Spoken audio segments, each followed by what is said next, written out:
I was engaged, then her ex-fiance came back from the dead. Now I'm alone. And so tired of being the bigger person Kevin's story. This is my first time ever posting. A friend of mine suggested this as a place to vent into the void. I, Kevin 35M, was engaged to my amazing fiance, Emily 30F. We met at Starbucks almost 4 years ago. Now I saw this mom struggling in the line. So I went up and just paid for her coffee and muffin. I really didn't have any expectations, but we started talking. I noticed she didn't have a ring on her finger and decided I'd shoot my shot. I didn't want to be awkward, so I just slipped her my business card with me cell on it and told her no pressure. Figured if she was married, she could just toss the card. I was ecstatic when she called me the next day. Our relationship took off fast, and I have to admit, I was in love from the start. She had some trauma she had to deal with. I was the first relationship she had since her fiancé had gone missing nearly 2 years earlier. I was sympathetic. I knew what it was like. I buried my first true love. I had met a girl in college, Jocelyn. We were together for 5 years, engaged, when she was taken from me in a car accident. It took me 2 full years to move on, and I'm still not 100. Emily was my first date after losing Jocelyn,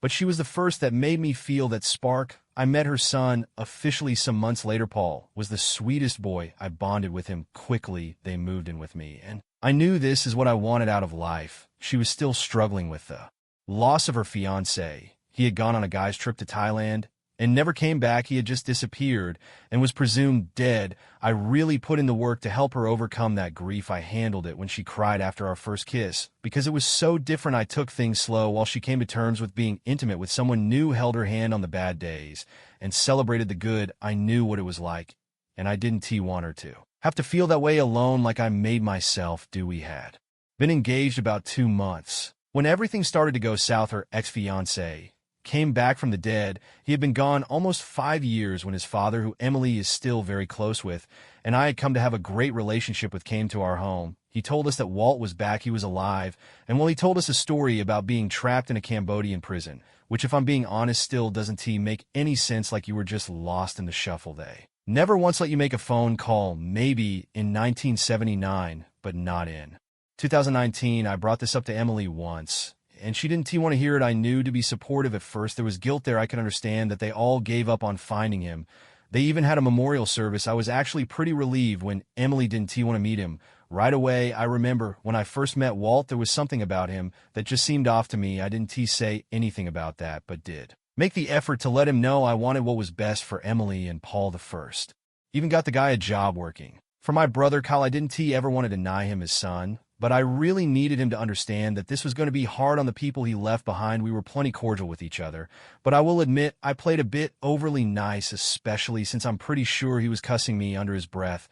Once they met in person, it was the beginning of the end. My whole life, I've been the bigger person except for one time in high school. However, watching my fiancé have an emotional affair, right in front of my face for the next 4 months was a bit much even for me. I know he was her son's father, but they got real close real quick. I would bring my feelings on this to her, and she said it was just natural to them that they had been together a long time before he was taken from her, but there was nothing romantic there anymore. She was with me now, not him. I bought the reassurances for far too long. At our bachelorette party, I saw them almost kiss. I knew then that the EA wouldn't end and would at some point become a physical affair if I didn't do something. I decided I had to take this head on. The very next morning, we were 6 days from wedding bells.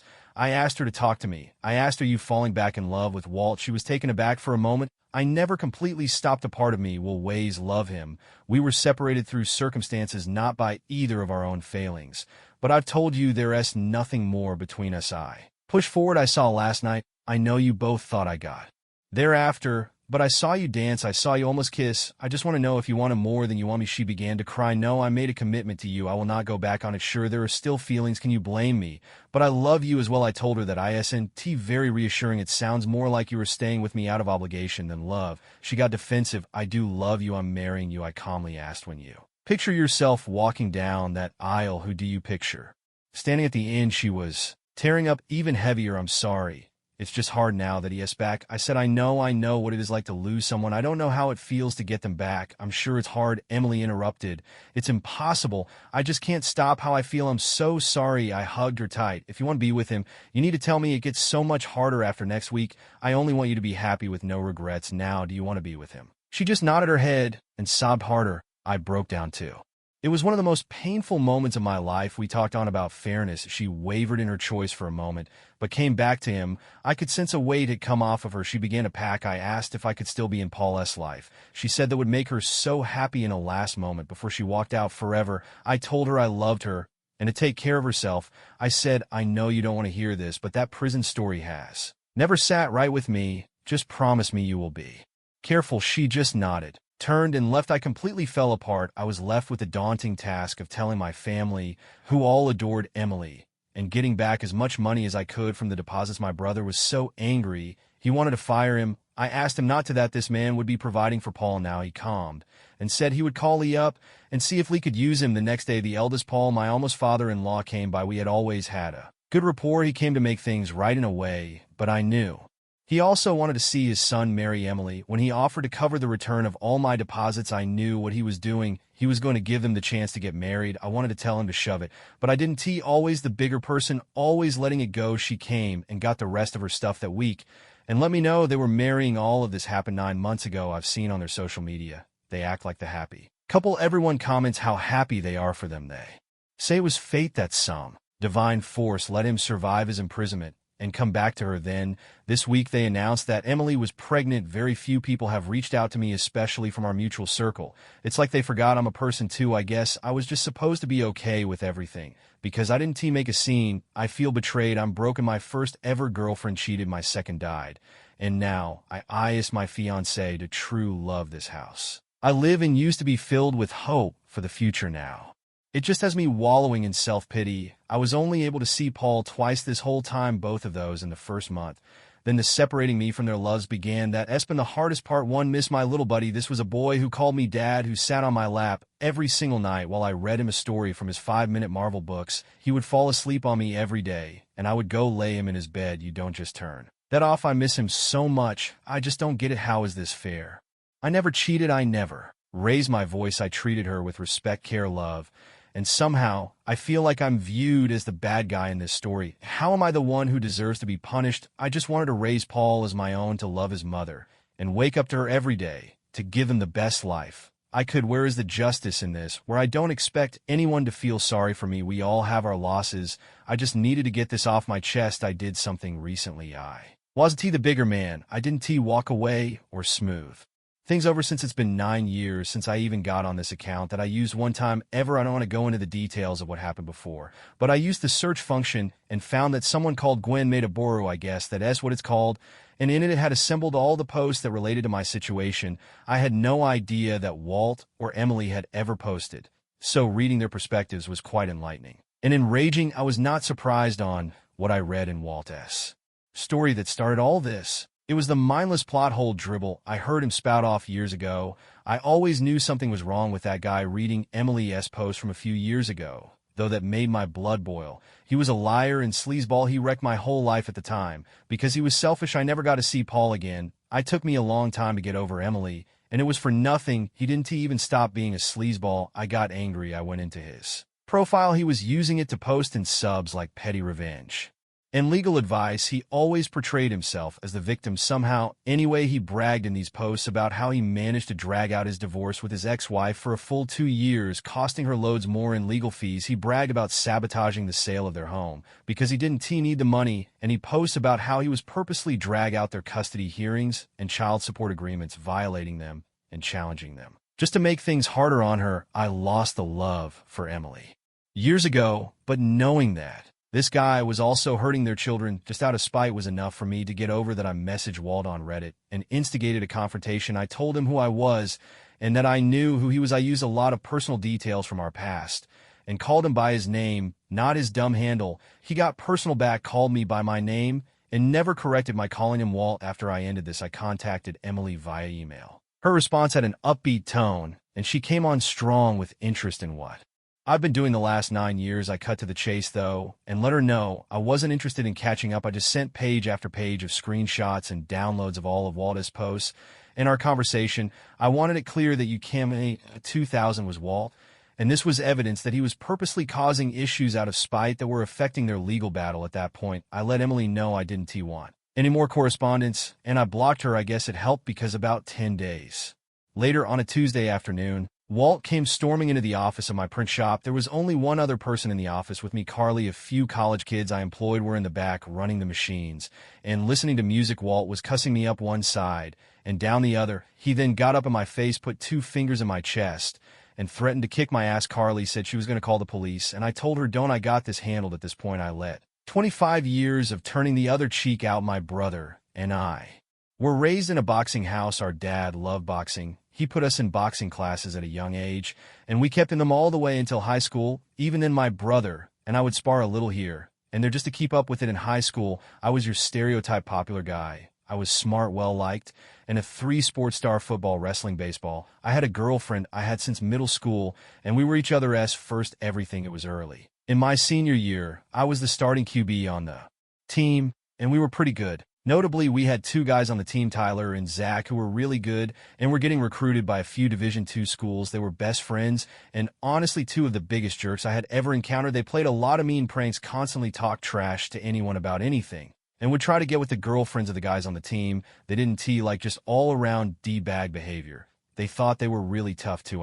They were big and strong, but you could tell they were the kind of guys who had never been punched in the face before. I guess going into our senior year, my girlfriend was starting to feel like she was wasting her youth being in a long-term relationship with me, which I could have moved past if she would have told me this or just broke up with me in the first place. She decided, though, to just go ahead with her exploration without informing me of the change in our relationship status. It was the night after our first win, and of course there was a house party. I typically didn't go to these in season or very often. I also had to work this night. Movie theater. I get a call from a friend of mine that my girlfriend was seen making out with Tyler and that they just went into one of the bedrooms together. In a knee-jerk reaction, I tell my coworker I got to go and head that way. It was about 15-20 minutes to get to the party. The second I walked in, I could see eyes go on me. Some people felt that overwhelming awkwardness you feel when you know something crazy is about to happen. Others laughed and made comments. Zach blocked me from going down the hall, and we were getting in each other's faces when Tyler came out in just a pair of compression undershorts. They both stood over me, trying to intimidate me, then threatened to beat my ass if I didn't leave. I turned around